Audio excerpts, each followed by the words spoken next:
The check sat on the polished mahogany desk like a loaded gun. It was written for an amount that could buy a small house, or perhaps silence a lifetime of dreams. My father, Harrison, didn't look at me when he slid it across the glass surface. He was too busy inspecting the cuff of his Italian suit, flicking away an invisible speck of dust, with the kind of casual disdain he usually reserved for waiters and parking valets. "It's a simple calculation, Loretta," he said, his voice devoid of any warmth. "An investment strategy. We invest in law school. We invest in a future partner at the firm. We do not invest in charity work." I stood on the other side of the desk, clutching my acceptance letter from the State University's Master of Education program. The paper was already crinkling under my sweaty grip. "Teaching isn't charity, Father. It's a profession. It's necessary." My mother, Sylvia, was standing by the window, looking out at the sprawling, manicured lawn of our Connecticut estate. She turned her face a mask of perfectly applied makeup and disappointment. "It is distinctively middle-class, Loretta. It is a job for people who have no other options. People named Brenda or Sue. Not a Vanderwaal. I want to help children who don't have what we have," I said, my voice trembling but my chin high. "I want to make a difference." Harrison finally looked up. His eyes were like cold steel. "You want to be a martyr? Fine. But you won't do it on my dime. That check is for tuition at Yale Law. If you take it, you have a future. If you walk out that door with that ridiculous acceptance letter, you are on your own. No trust fund, no allowance, no summer home. You will be invisible to us." I looked at the check. I looked at my parents, two people who had given me everything money could buy, but nothing that actually nourished a soul. I thought about the third-grade classroom where I had volunteered the previous summer, the way a little boy's face lit up when he finally understood multiplication. That feeling was worth more than the zeros on that piece of paper. "I guess I'm invisible then," I whispered. I turned and walked out. I didn't take the check. Behind me, I heard Harrison sigh, the sound of a man who had just written off a bad asset. "Don't expect us to visit Loretta. We don't traffic in mediocrity." That was the last meaningful conversation I had with them for 20 years. I packed 2 suitcases, moved into a studio apartment that smelled faintly of boiled cabbage and old carpet, and started my life. I thought the silence would break eventually. I thought they would miss me. But I learned quickly that for people like Harrison and Sylvia, love was conditional, and I had violated the terms of the contract. 5 years later, the silence had settled into a permanent frost. I was 27, overworked, underpaid, and exhausted, teaching history at an inner-city high school in Hartford. My hands were permanently stained with dry erase marker ink, and my car, a rattling 10-year-old sedan, needed a new transmission I couldn't afford. It was 3 days before Thanksgiving. Every year I held on to a foolish, childish hope that this would be the year. I picked up the phone and dialed the number I still knew by heart. Sylvia answered on the second ring. "Vanderwaal residence. Mom. It's Loretta." There was a pause, heavy and sharp. "Loretta. To what do I owe the pleasure? Do you need money?" "No," I lied. I needed money desperately, but I would have starved before asking. "I was just calling about Thanksgiving. I have the day off and I thought maybe—" "Oh, Loretta, don't be naive," she cut me off, her tone breezy and lethal. "We're hosting the senator and his wife this year. It's a very high-profile gathering. Douglas will be there, of course. He just made junior partner. Douglas, my older brother, the golden boy who never colored outside the lines." "I can sit at the kids' table?" I joked weakly, trying to break the tension. "It's not about the seating chart, dear," Sylvia said, her voice dropping to a whisper, as if she were protecting the servants from hearing something scandalous. "It's about the conversation. What would you talk about? Your students? The leaks in your classroom ceiling? It's just not compatible with the atmosphere we're trying to cultivate. Honestly, Loretta, it would be embarrassing for everyone, mostly for you." She didn't wait for my response. "We'll send a Christmas card. Goodbye." The line went dead. I spent that Thanksgiving morning in a roadside diner called the Bluebird, located off I-91.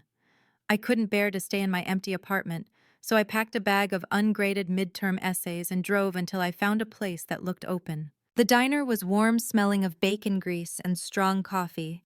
I sat in a booth with duct tape on the vinyl seat, spreading my students' papers out on the formica table. I ordered a turkey club sandwich and a black coffee.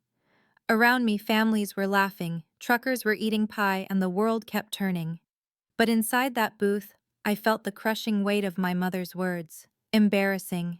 Incompatible. I picked up my red pen, trying to focus on an essay about the Industrial Revolution, written by a boy named Marcus, who worked 2 jobs to support his mom. A tear leaked out, landing on the paper, then another. I wiped them away furiously. I wouldn't let Harrison and Sylvia win. I was a teacher. I mattered. Didn't I? Honey, you're going to drown that poor boy's essay in salt water if you're not careful. I jumped, startling so hard I dropped my red pen. Standing next to my booth was an older woman with hair the color of spun silver and a face that looked like a map of kind roads. She was holding a pot of coffee. Behind her stood a man in a flannel shirt, looking sturdy and gentle. "I'm so sorry," I stammered, grabbing a napkin to dab at my eyes. "I'm just... allergies." The woman slid into the booth opposite me without asking, but somehow it didn't feel intrusive. It felt like a rescue. "I'm Marjorie. This is my husband Frank. And allergies don't usually make a person look like they've lost their best friend on a holiday." Frank sat down next to her. "She's right, miss. Plus, I saw you grading those papers." "History?" I nodded, sniffing. 11th grade American history. The Industrial Revolution." Frank's eyes lit up. "No kidding, I used to work the assembly line at Ford for 30 years. I know a thing or two about industry. Are they getting it right?" "Some of them." I managed a small smile. "This one, Marcus. He's brilliant, but he's tired. He falls asleep in class because he works the night shift." Marjorie reached across the table and placed her hand over mine. Her skin was dry and warm. "You care about them, don't you? These kids. They're all I have." The confession slipped out before I could stop it.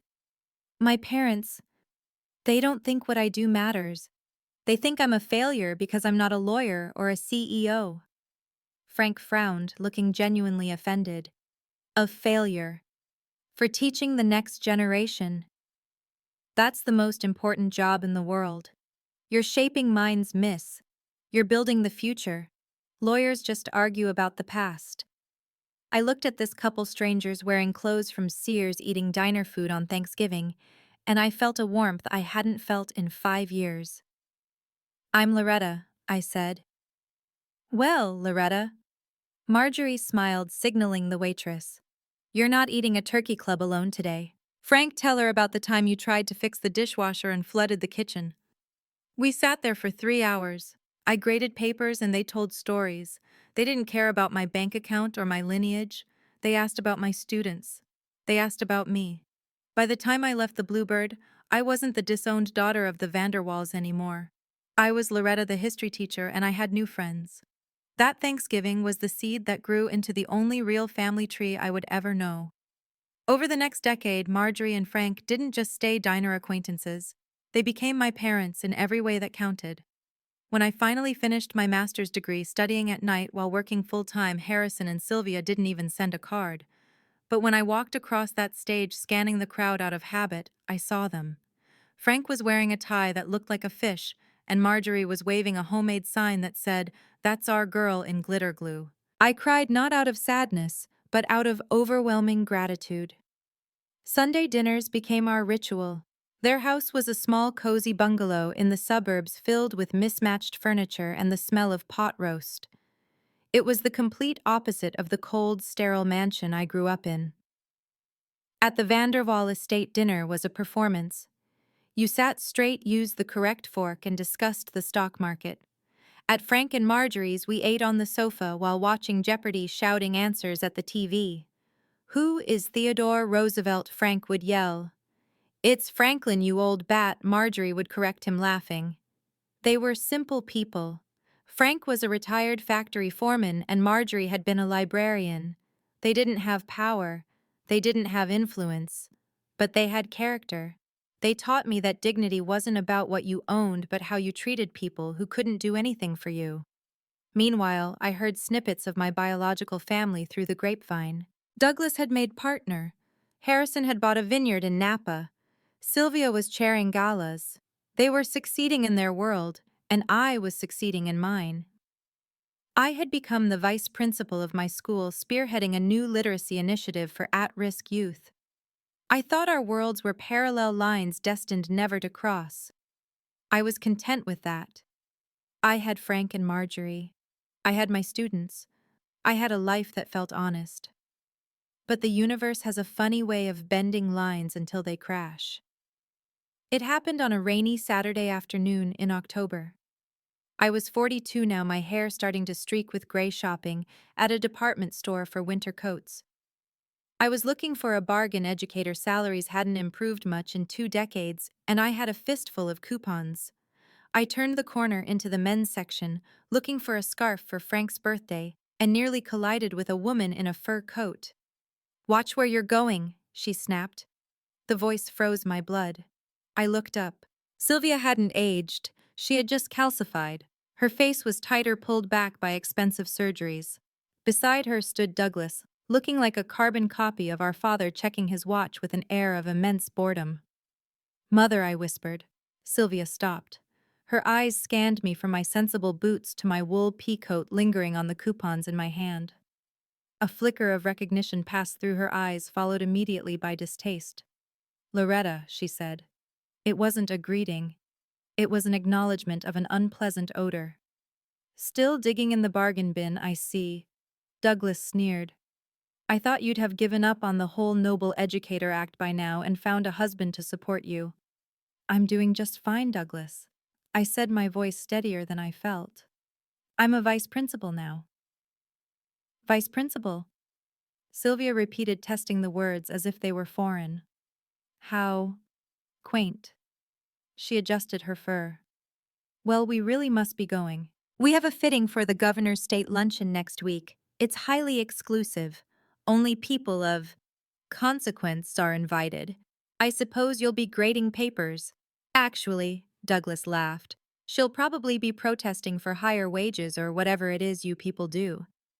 "It was nice seeing you, Loretta," Sylvia said, already turning away. "Do try to buy a coat that fits properly. You look like a refugee." They swept past me, leaving a cloud of expensive perfume and toxicity in their wake. I stood there, clutching my coupons, feeling 20 years of healing threaten to unzip. They still had the power to make me feel small. They still saw me as nothing more than a mistake they had successfully erased. I went home and cried for 10 minutes. Then I called Marjorie. She didn't tell me to toughen up. She just said, "They're blind, honey. They're looking at a diamond and seeing glass because they don't know how to appraise value." A week later, I came home to my apartment to find a large cream-colored envelope in my mailbox. It was heavy, textured linen paper. The return address was embossed in gold: Office of the Governor. My heart hammered against my ribs. Was I being audited? Had something happened at the school? I tore it open. Inside was a card with calligraphy so elegant it looked like art. "The governor requests the honor of your presence at the annual state luncheon." I frowned. Why would I be invited?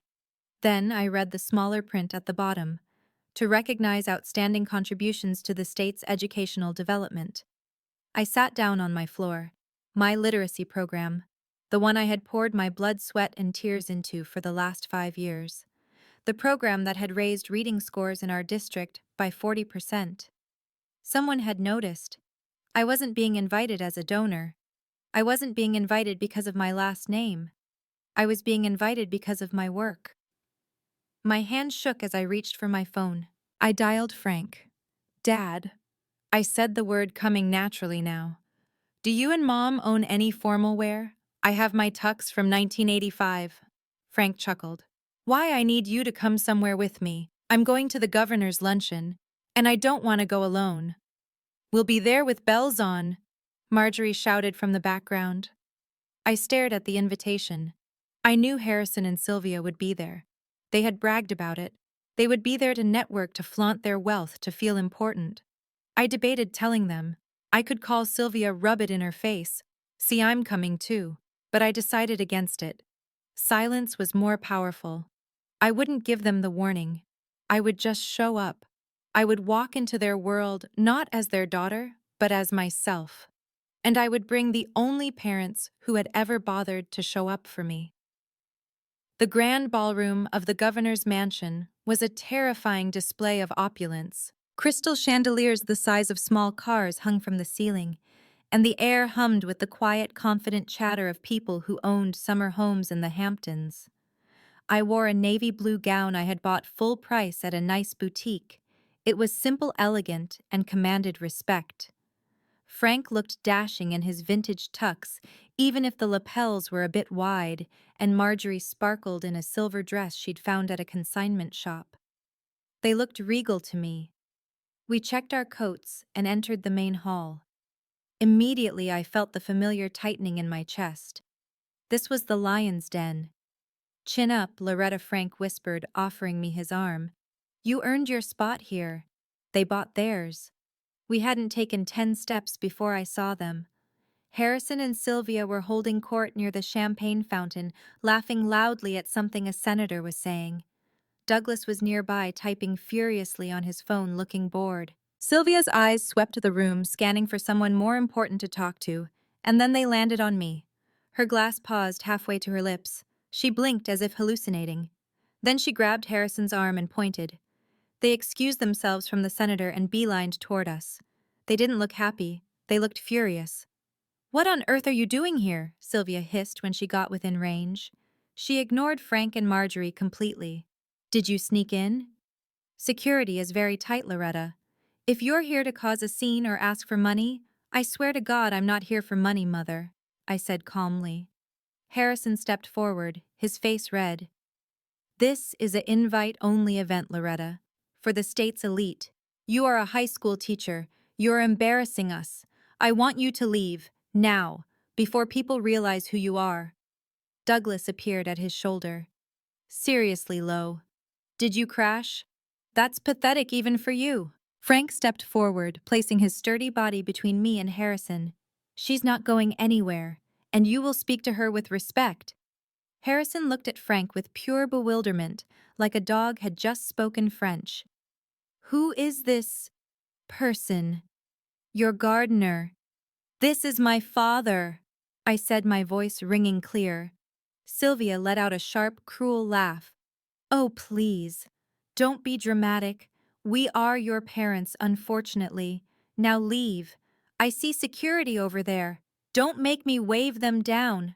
Go ahead, I challenged her. Wave them down.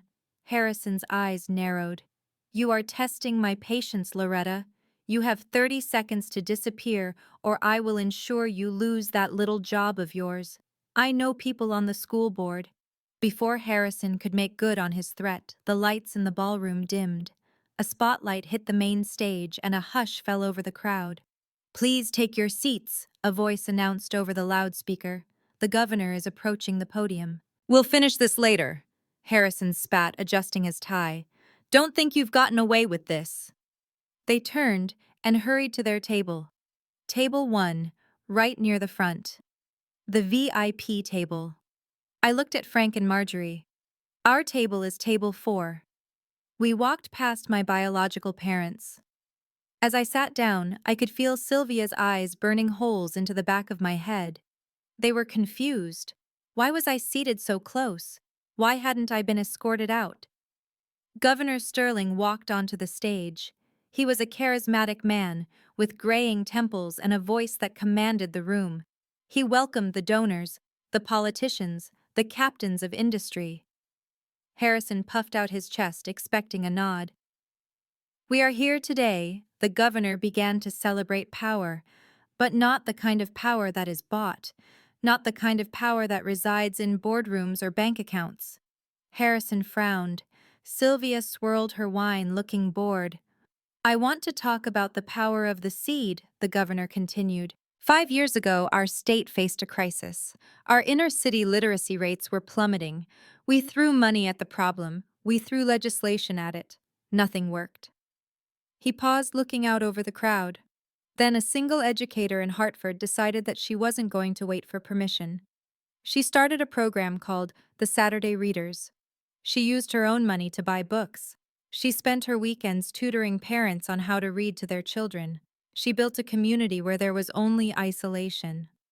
I felt Marjorie squeeze my hand under the table. My heart was pounding so hard I thought it might bruise my ribs. This program, the governor said, his voice rising with emotion, didn't just teach kids to read. It lowered the juvenile crime rate in that district by 20%. It increased graduation rates. It saved lives. One woman with no budget and no staff did what $1 million of government funding couldn't do. Harrison and Sylvia were exchanging glances now. They looked uneasy. They knew I taught in Hartford. But surely, not this. We often honor the people who build buildings, the governor said. Today I want to honor an architect of the soul. The silent warriors who fight for our future when no one is watching. The governor picked up a heavy gold-framed plaque from the podium. Next to it lay a medal on a velvet cushion, the State Medal of Distinction. This award, the governor announced, has historically gone to senators, CEOs, and philanthropists.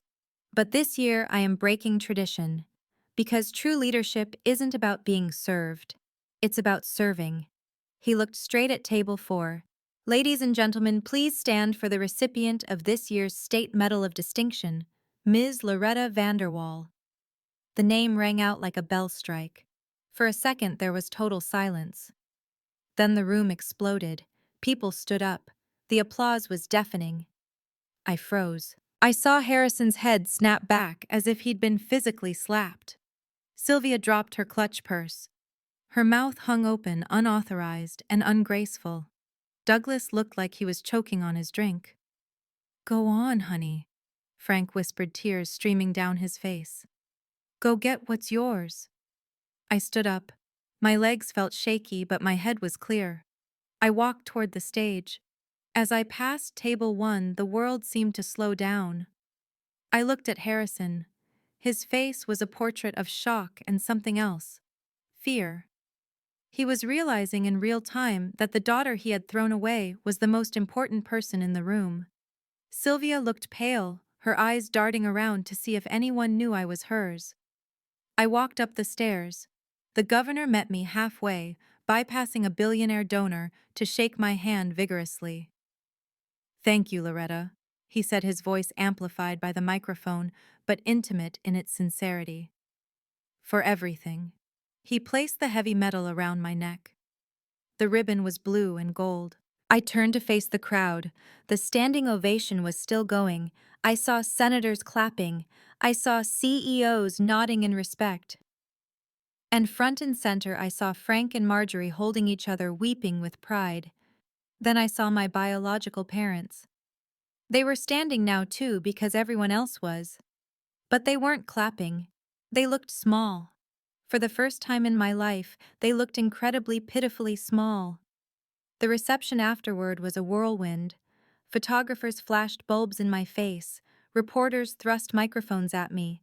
"Ms. Vanderwaal. How did you start the program? Ms. Vanderwaal, what's next?" I answered them as best I could, keeping Frank and Marjorie by my side. I introduced them to the governor. "This is Frank and Marjorie," I said. "The people who supported me." The governor shook Frank's hand. "You raised a hell of a woman, sir." Frank beamed. "We sure did." Then the inevitable happened. The crowd parted and Harrison, Sylvia, and Douglas approached. They had recovered their composure. Sylvia had put her mask back on the mask of the proud mother. The cameras turned toward them. A reporter asked, "Are these your parents?" Sylvia stepped forward, smiling broadly, reaching out to hug me. "Yes, we are so incredibly proud of our Loretta. We always knew she was destined for greatness. It runs in the family, you know." Harrison nodded, buttoning his jacket. "We've always encouraged her independence. It's the Vanderwaal way. They were going to do it. They were going to rewrite history. They were going to steal this moment, just like they had tried to steal my future." I stepped back, avoiding Sylvia's hug. The air grew cold between us. The reporters sensed the tension and leaned in. "No," I said. My voice wasn't loud, but it silenced the immediate circle.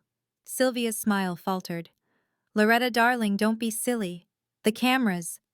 "You don't get to do this," I said, looking her dead in the eye. "You don't get to take credit for the harvest when you burned the field." Harrison bristled. "Now see here, Loretta. 20 years ago," I said, addressing them, but loud enough for the press to hear. "You told me that if I became a teacher, I was dead to you. You told me I was mediocre. You uninvited me from Thanksgiving because I was embarrassing." Gasps rippled through the onlookers. Douglas looked like he wanted to vanish. "You didn't invest in me," I continued, my hand resting on the metal. "You threw me away. And that's fine, because it led me to the people who did." I turned to Frank and Marjorie. I took Marjorie's hand. "These are my parents," I told the reporters, gesturing to the couple in the Sears clothes. "Marjorie and Frank. They are the ones who fed me when I was hungry. They are the ones who came to my graduation. They are the ones who taught me that value isn't determined by a tax bracket." I looked back at Harrison and Sylvia one last time. I didn't feel hate anymore. I just felt a profound, exhausting pity. "You have your money," I said to them. "You have your status, but you don't have a daughter. Please excuse us. My family and I have a celebration to attend." Frank put his arm around my shoulders. Marjorie took my other arm. Together, the three of us turned our backs on the Vanderwaals and walked away. We walked past the stunned governor, past the flashing cameras, and out into the cool night air. We went to the Bluebird Diner for dinner. I wore my medal over my navy gown, and we ate turkey clubs and laughed until our sides hurt. It was the best meal of my life. I realized then that family isn't about bloodlines or DNA. It's about who sits in the booth with you when life is hard. It's about who hands you a napkin when you're crying over graded papers. It's about who shows up. The Vanderwaals had a mansion, but I had a home. And that made me the richest woman in the world. Thank you for reading my story. It took me a long time to realize that no from your biological family is just an opportunity to say yes to the people who truly deserve you. How about you? Have you ever had to choose between your passion and your family's approval? Or have you found family in unexpected places like I did? Please let me know in the comments below. I read every single one. And if this story touched you, please like and subscribe to support the channel. My name is Loretta, and I hope you find your people too.